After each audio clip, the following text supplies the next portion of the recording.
They're somewhere in my pocketbook, but I thank you so much for those beautiful words, and it's truly a great honor for me to be here and to share this day with such esteemed company, those receiving honorary degrees.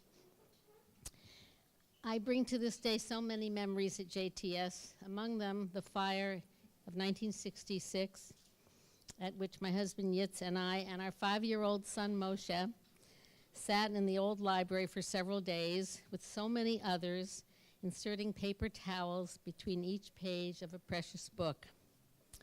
It was one of the great unifying moments in the Jewish community, Jews of every stripe and affiliation. I remember that Yitz brought his YU class to rescue the books, and everyone came lovingly and with an open heart. And I have to wonder whether there would be that outpouring of love and respect across the denominational lines today.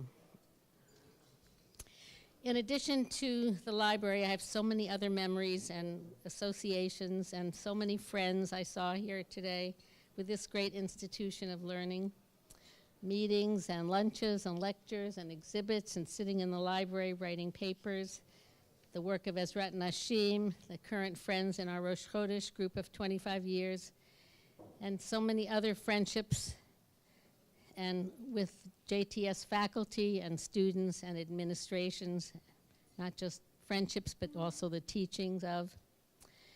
Yitz and Gerson Cohn and Naomi were childhood friends from Borough Park, and then we were neighbors in Riverdale. And I remember one Saturday night visiting the Cohns and observing Gerson's very neat library, no clutter, which was quite a contrast to what was going on in our house.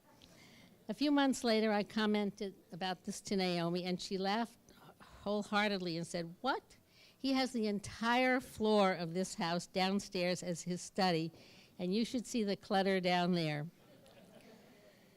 And our friendship and carpool with the Shorshes in Riverdale, including a lasting friendship between our children, and a cherished friendship with Chancellor Arnie and Ace long before he took the leadership of JTS.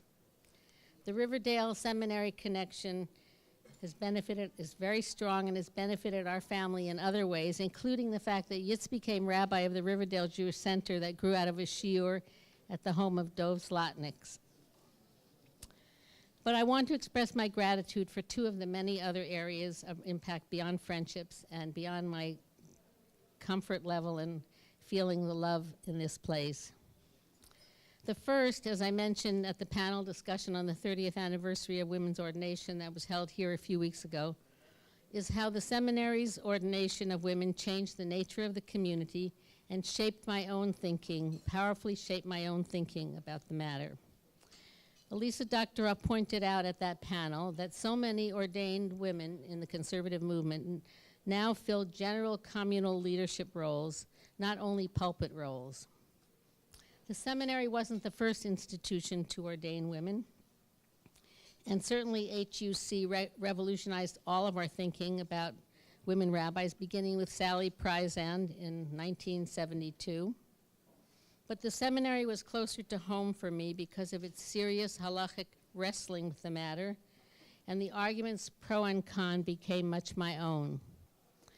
The dialectical position, the Joel Roth tshuva, the law committee, the opposition by David Weiss Halivni.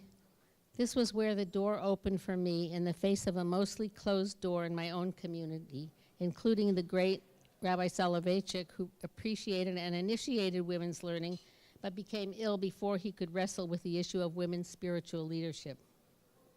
In 1983, I was invited by Rabbi Robert and Ruth Gordis to write for the issue of Judaism that was dedicated to the subject of women rabbis, and it forced me to clarify my own thinking on the matter. And I also understood then that given the intense learning that was going on in the Orthodox community, it would be a matter of time before smicha became accepted within Orthodoxy or within certain segments of Orthodoxy. And I must say that the pace of women in the pulpit, even in the Orthodox community, has outstripped my own early imagination of the limits.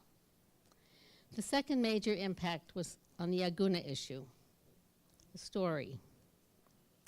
In the late 1970s, I received a call from a woman in South Africa who had read an article I wrote for Hadassah magazine, and her story was this. She had married young, but the marriage was not viable. She wanted a get, but he refused for several years. But there was one way out. Her husband's family was very wealthy, and somehow she had inherited the jewels of the grandmother, and if she would return the jewels, he would give her the get. And she agreed, but on one condition, that the rabbi who was negotiating the impasses between them hold the jewels in escrow until he gave her the get. But he would not agree, the husband would not agree, and it became clear to all that he was bent on imprisoning her. My advice to her in that phone conversation, or 2 or 3 phone conversations, was that she approached the Gershfeld Beit Din, staffed, as I explained to her, by Talmidei Chachamim, Shomrei Mitzvot, committed to halacha, and dealing swiftly and justly with urgent aguna cases. Her response? Oh no, I would never go to a conservative Beit Din.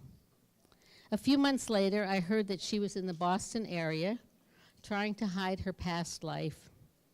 What was distressing to me was that the communities were so polarized, was that she would rather risk giving birth to a mamzer than cross community lines for a patur, a release from her marriage. It also made me realize that the community was and still is part of the problem in Orthodoxy for not coming up with a solution to end this scourge. And saddest of all is that a joint Orthodox conservative solution was agreed to in 1954 that would have surely ended Igun by now. That's the Soloveitchik-Lieberman agreement. But Rabbi Soloveitchik withdrew the very next day under pressure from his right wing. So instead, we've had 6 decades of Orthodox women as agunot, their lives ruined, their children suffering from anxiety, and millions of dollars paid to extortionist men, all because the Orthodox leadership defended the law with its potential for abuse rather than search for a way, as did the Jewish Theological Seminary and conservative Judaism, to restore justice to Jewish divorce law. What do I learn from all of this? That cooperation and mutual respect can serve the cause of Yiddishkeit, of Jewish ethics and morality, of spiritual nurturing across the divide.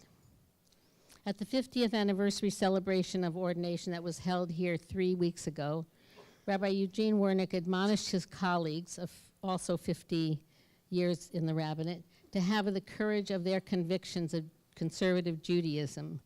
And when I listened to Chancellor Eisen this morning, I thought there was the total statement and validity of conservative Judaism. And to that I add that while our communities differ in some of our practices, what unites us is stronger than what divides us.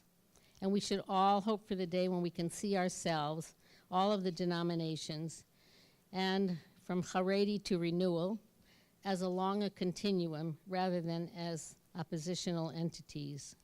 We all have a lot to teach each other and to learn from each other in both directions.